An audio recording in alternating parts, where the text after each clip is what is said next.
Welcome to Tech Talk Weekly. I'm Bob from Creation Station.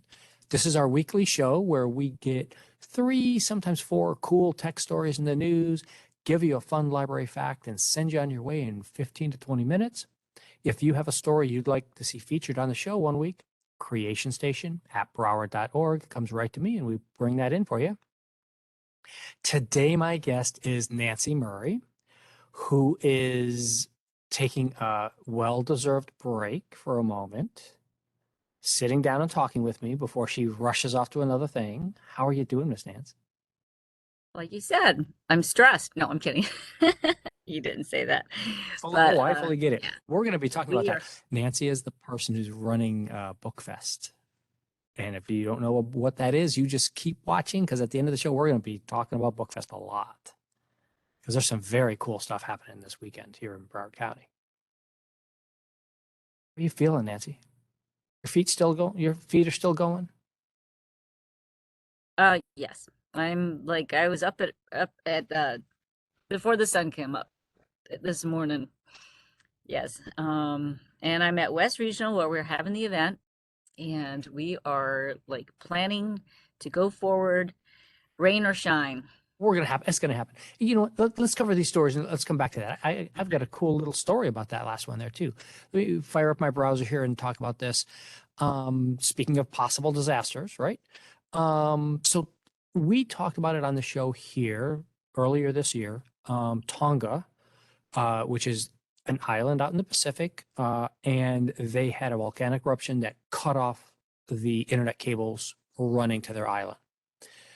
And at the time, we talked about it that, oh, and there's already a boat because the world was getting ready to fix this, and they sent a boat out to try and help them. And 4 months later, they still basically don't have internet on their island. Imagine not having internet. And here's a good example for you out there. Here's the one cable that runs from Fiji out to their islands to take care of this. Oh, by the way, when the rescuers, the people came to bring them supplies for the cable thing and bringing the food and other rescue supplies, uh, Tonga got their very first COVID cases. They had avoided having the whole pandemic up until outsiders came in and Yeah. brought the stuff to them. Mm, Is that crazy, Nancy? I know.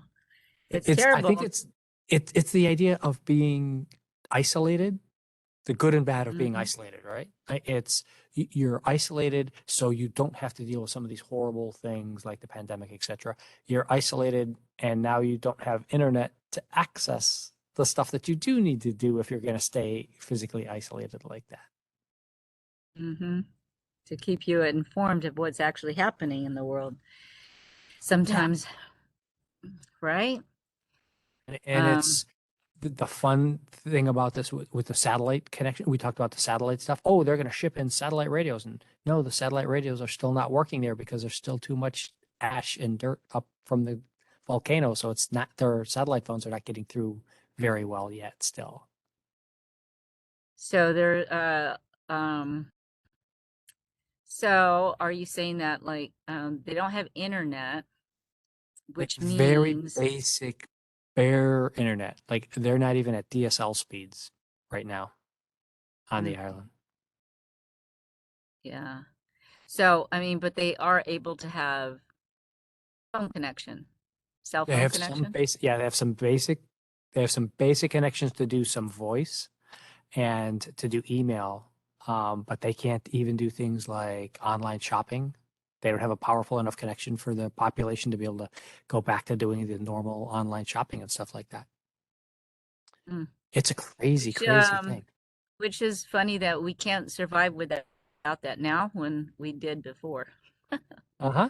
And that's exactly how it's how much has everything changed in the world just over the last couple of years to make us all, more aware of how well connected we are and how we maintain those connections.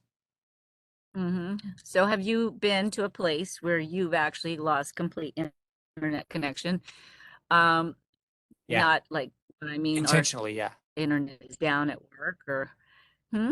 No, no, intentionally. We were in Vietnam and Thailand a couple of years ago, and we intentionally went Hmm. out to one of the more remote parts in the northern part of Thailand where internet was very, very limited. There wasn't Wi-Fi, there wasn't cell phone connections. You had to go to the hotel to connect to that hotel's Wi-Fi if you wanted to broadcast out to the world. It was nice. It was a good couple days to just go out and get totally away of everything. Yeah.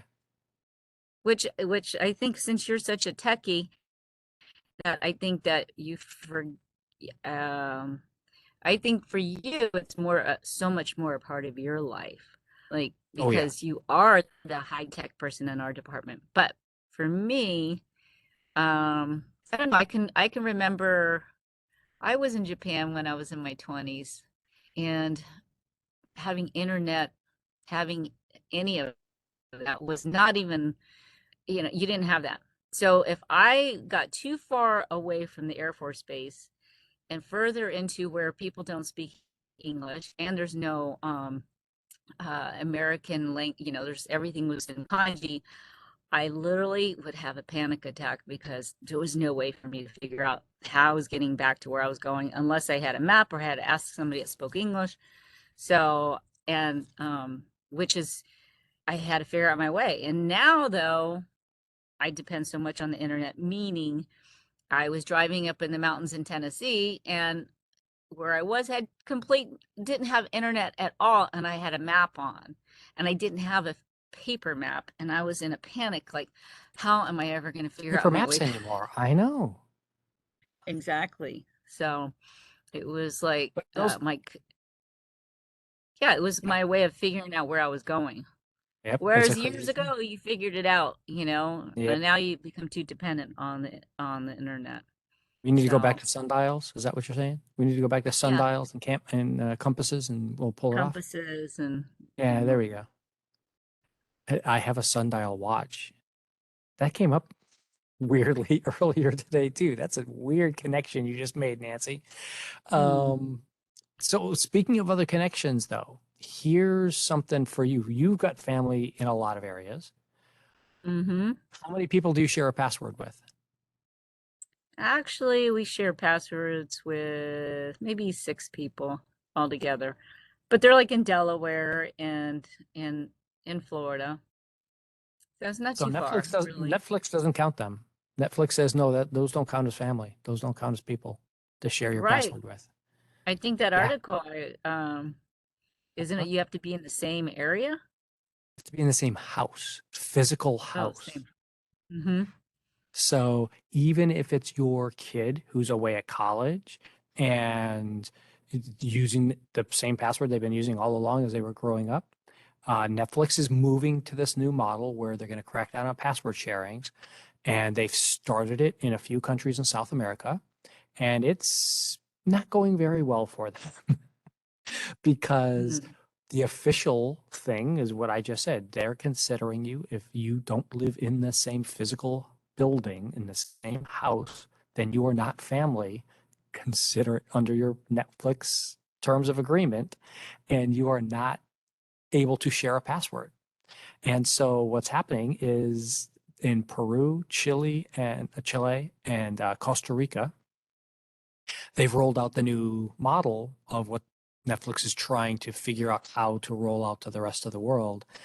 And it's turning into quite a disaster for people of trying to figure out just what goes on because it turns out people who've complained just call up customer service and say, no, that's wrong.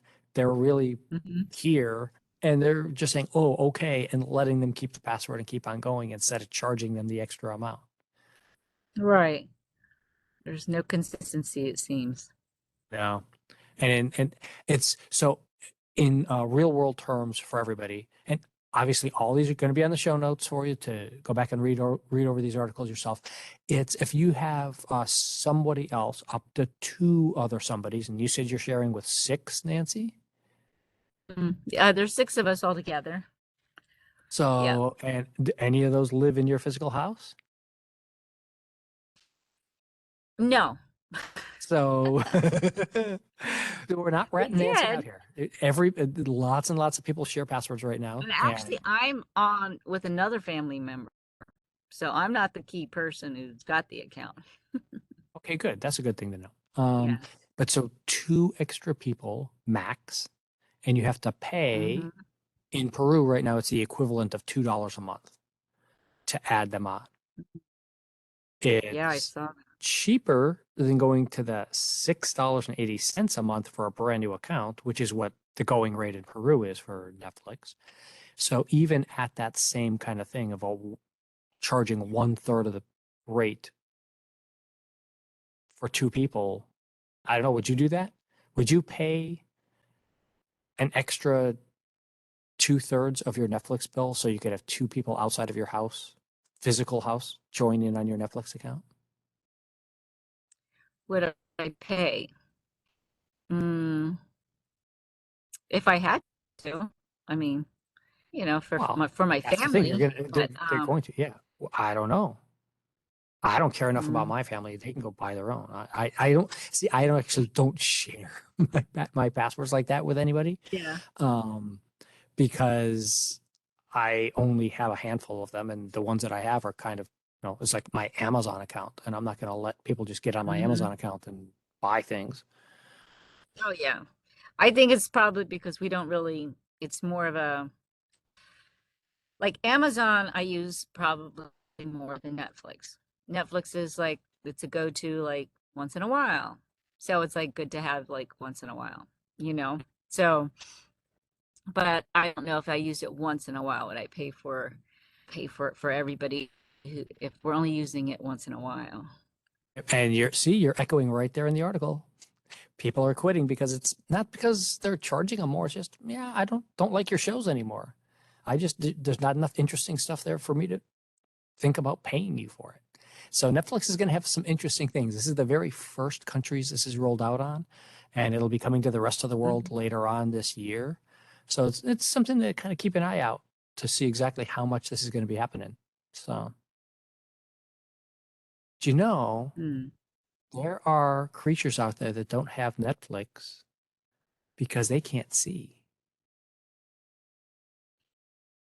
There are some Well, really It's crazy Tonga creatures out doesn't there. have Netflix because they don't have internet.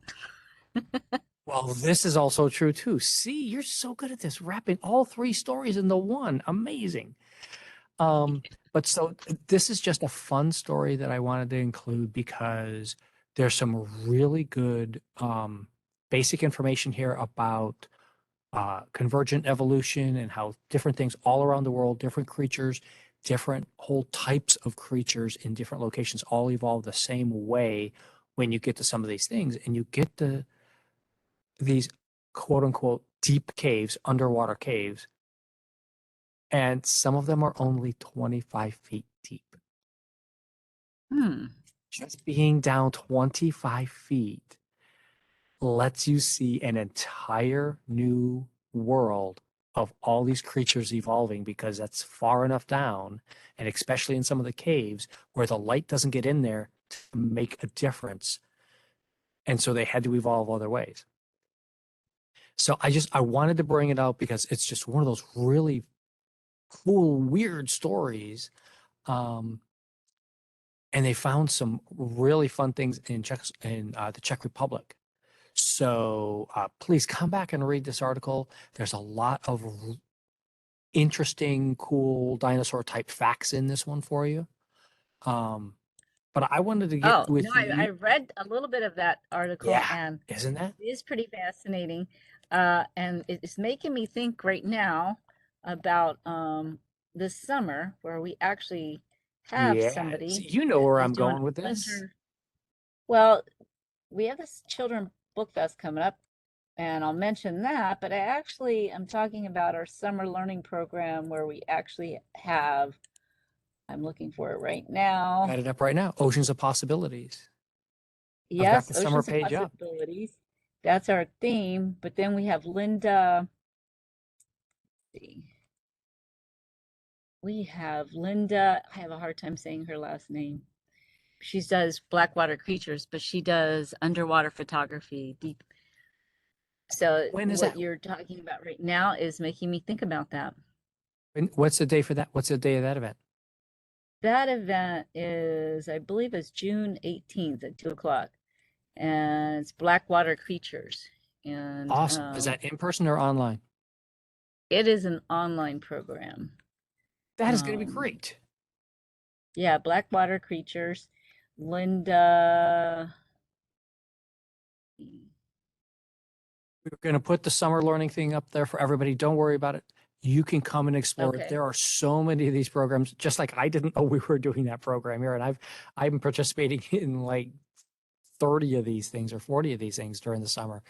So Nancy, tell us about that. Because one of the reasons we really wanted to have Nancy on today is this Saturday is Book Fest, which is the summer reading kickoff festival that she has put so much blood, sweat, and tears into. Tell us what's going on this Saturday. Okay, well, like you said, Children's Book Fest is the kickoff to the summer learning program, which is at 37 libraries throughout the county. And the Children's Book Fest is going to be this Saturday at the West Regional Library, rain or shine. We have great staff at West Regional who have made the library look so beautiful. It looks like an underwater adventure. We have Susie Hammer, who's doing Salty Sue, Didgeridoo Down Under, and to a unique fusion of Australian music and culture, learn about sea creatures, a Great Barrier Reef. We have, if any of you might know Miss Penny from Kid Vision Pre-K by South Florida PBS. She'll be here for an hour on Saturday as well. We actually have our summer learning program sign up way too much. There's where, just so much in yeah, the here that summer it'd be learning program sign up, crazy. though, they have great prizes they can win if they actually sign up now. And through Saturday, we're doing drawings for Museum of That's right. Discovery and Science tickets, Everglades, Holiday Park, but then, and Marine, the Sea Aquarium tickets. So, which I also want to talk about something else, which is I'll be real quick. Under the Stairs. We got a Under the couple more minutes. Sea. Oh, my thing. No, that's way too. No, you don't need. That's a nice thing. We're Yeah. doing augmented reality, and we're going to do under the sea, under the stairs. We're going to put you inside of a coral reef, inside of the library, that you get to walk around and see amazing stuff that's right there in front of your eyes. It makes you feel it is really right there. It's going to be a lot of fun. And hopefully we'll get the submarine out there if it's not horrible, Yes, and see horrible what's weather in the outside. lake. Mm. Yeah. It'll be, we're I counting on was good weather. asking, So, I was teasing the marketing department about it this morning that I don't have any Broward County Library swim trunks.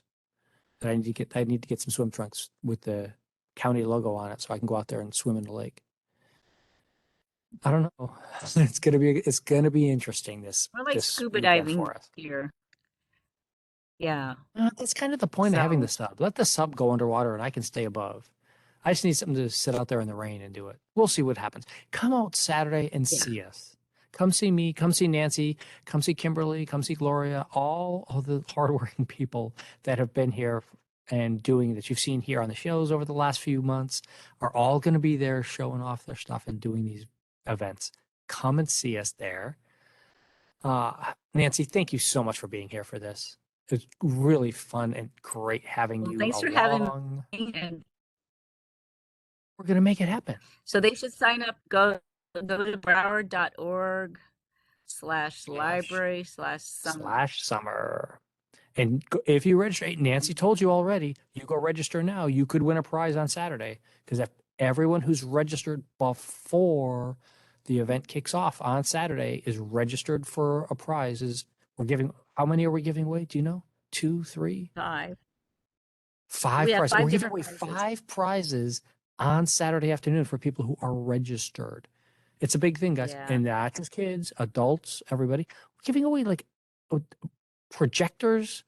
I saw one of the adult prizes is like a portable projector, so you can show your Netflix anywhere you want on any wall that you go to. It's just a Mhm. battery operated thing. It's going to be amazing. Jeez.